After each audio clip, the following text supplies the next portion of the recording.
കളിക്കണ കണ്ടില്ലേ? ഇനി 2 മണിക്കൂറിൽ അവന്റെ +2 റിസൾട്ട് വരുന്നതാ. വല്ല കൂസലുണ്ടോ നോക്കിക്കേ. എല്ലാ പിള്ളേർക്കും ഡിസ്റ്റിങ്ഷൻ കിട്ടുന്ന കാലമായത്. എൻ്റെ പൊന്നു ശ്രീ, യൂറോപ്പിൽ ചെന്ന് കേറ്ററിംഗ് പഠിച്ച് കുശിനിക്കാരനാവാൻ നിൽക്കുന്ന ചെക്കന് എന്തിനാടി ഈ കൊട്ടപ്പടി മാർക്ക്? നീ ചുമ്മാ ഈ കലോത്സവം അമ്മയാവല്ലേ? അതല്ല ഹരി, ഇവനെങ്ങാനും പൊട്ടിയാലോ? അതെ, ഈ 99.9% ജയിക്കുന്ന പിള്ളേരുടെ ഇടയ്ക്ക് 0.1% തോക്കുന്നൊരു കിടാണുമില്ലേ? അത് നമ്മുടെ പയ്യനായാലോ?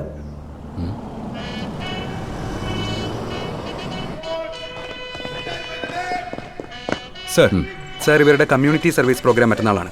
പിന്നെ സാർ പറഞ്ഞ പോലെ ക്രിമിനൽ സൈക്കോളജി സെമിനാർ 3 ദിവസത്തേക്ക് ചാർട്ട് ചെയ്തിട്ടുണ്ട്. ഗുഡ്.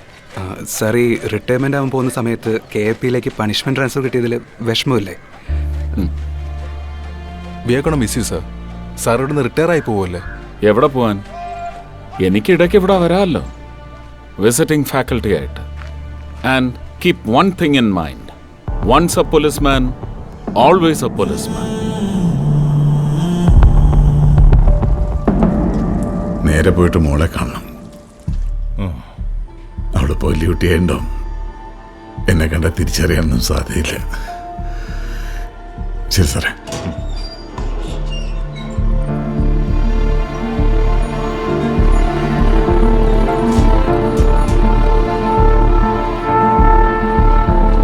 എടാ, ഈ ഒഴിഞ്ഞ ജാറൊക്കെ ഒന്ന് ഫില്ല് ചെയ്ത് വെച്ചൂടെ? എല്ലാത്തിനും ഞാൻ തന്നെ വേണോ? സജി, എടാക്കൊന്ന് ചെയ്യണമെന്നു.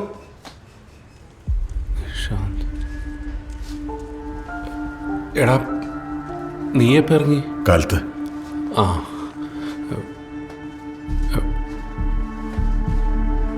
എടീ, മനസ്സിലായില്ലേ?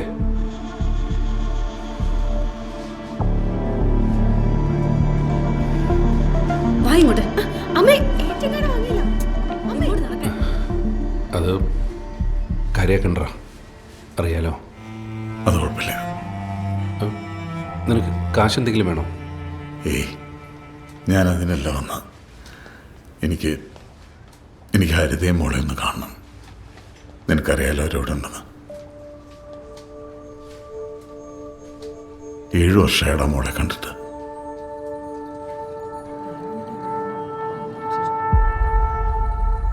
എന്തെങ്കിലും പ്രശ്നമാണെന്ന് സംസാരിക്കുമ്പോൾ നോക്കാം.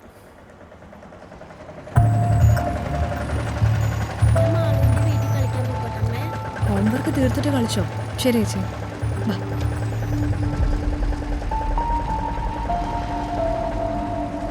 മോളെ 1-2 മണിക്കൂറായി ഇവരോട് നിൽക്കുന്നു. മോളും കൂടെ വന്നിട്ട് നോക്കാന്ന് വിചാരിച്ചിട്ടാ. എനിക്കറിയില്ല ഇയാളെ, കാണുക വേണ്ട. ഹരിതേ, ഞാൻ നിന്ന് കറങ്ങി തിരിയാതെ പോടാമില്ലേ പുറത്തോട്ട്. കുറ്റിയും പറഞ്ഞുകൊണ്ട് ഇറങ്ങിക്കോളൂ ഓരോന്ന്. എന്തായാലും ഈ കീടാണ് പൊട്ടിയില്ല. കഷ്ടിച്ച് 70%. അത്രയെങ്കിലും മേടിച്ചല്ലോ. അങ്ങനെ പറയല്ലേ, അവൻ പാസ്സായില്ലേ? അതെ അതെ, മിടുക്കൻ. ഇവനിപ്പോ ഉടനെ നാട് വിടും. താൻ അടുത്ത ആഴ്ച പെൻഷനും ആവും. പിന്നെ എന്താ അടുത്ത പരിപാടി? പെൻഷനായി കിട്ടുന്ന തുക കൊണ്ട് ലോൺ ഒന്നും എടുക്കാതെ ഇവനെ ഒന്ന് കരകടത്തണം. ഇവിടുത്തെ വീട് വിൽക്കണം. നാട്ടിലൊരു തറ ഒരുക്കിയിട്ടിട്ടുണ്ട്. അവിടെ ഒരു കൊച്ചു വീട് വെച്ച് ഞാനും പൊണ്ടാട്ടിയും സുഖം സ്വസ്ഥം ജീവിതം.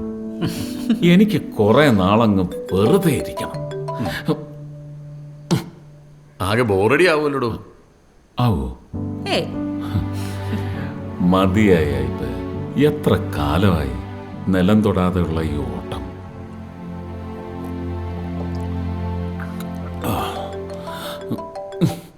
ആരാ ഇത്?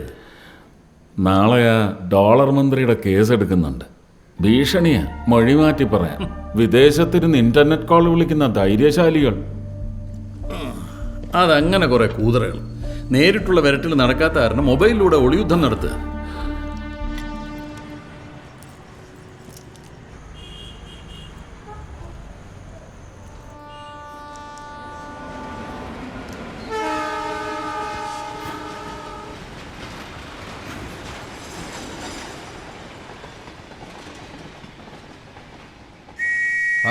ഇന്ന് നിന്റെ ജയിലിലെ ഫസ്റ്റ് നൈറ്റ് അല്ലേ? അയ്യോ, നീ ഇതൊന്നും വിളിക്കല്ല എന്റെ പറയുക കേട്ടാ. പുള്ളി വലിയ പ്രൊഫസറാ. എന്ത് പണ്ടാറായിട്ട് എന്താ കാര്യം? ഇവനെപ്പോലുള്ള ആൾക്കാർ വന്നാൽ ഇവിടെ ആഘോഷാ.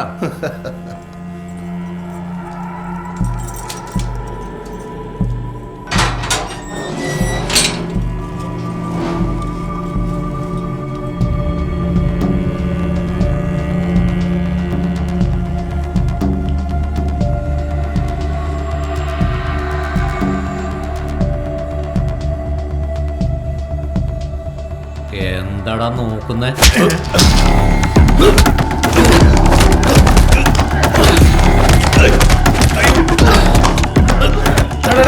മതി മതി, ബാക്കി നാളെ. ഓ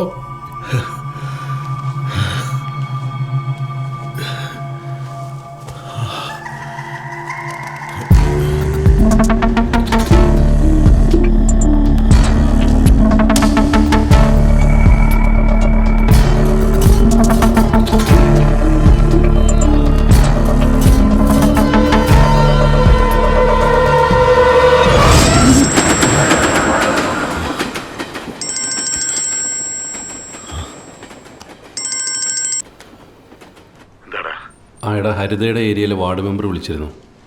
നീ ഇനി അവളുടെ വീടിൻ്റെ പരിസരത്ത് പോയാൽ തല്ലിക്കുട്ടി പോലീസിൽ ഏൽപ്പിക്കുന്നു പറഞ്ഞു. പോരാത്തന്നെ അവൾ കേസ് കൊടുക്കുന്നും പറയാൻ പറഞ്ഞു.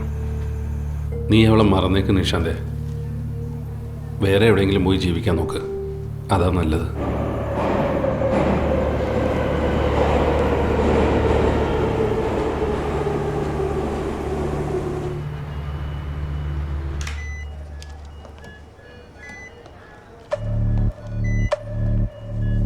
ഇതാരാ വെച്ചത്? ഇതാരോ ഒരാൾ റിലേറ്റീവാന്ന് പറഞ്ഞു വന്നിരുന്നു. ഇതേ ഇപ്പൊ അങ്ങോട്ട് പോയതേ ഉള്ളൂ. ഓ,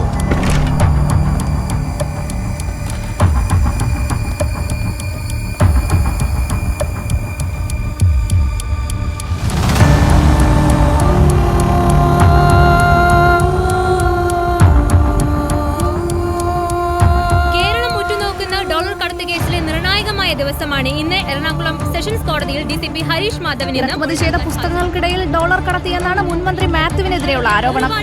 മന്ത്രിമാർ കോടതി വളപ്പിൽ എത്തിച്ചേർന്നിട്ടുണ്ട്. ഏതാനും നിമിഷങ്ങൾക്കകം കേരള രാഷ്ട്രീയത്തിൽ വലിയ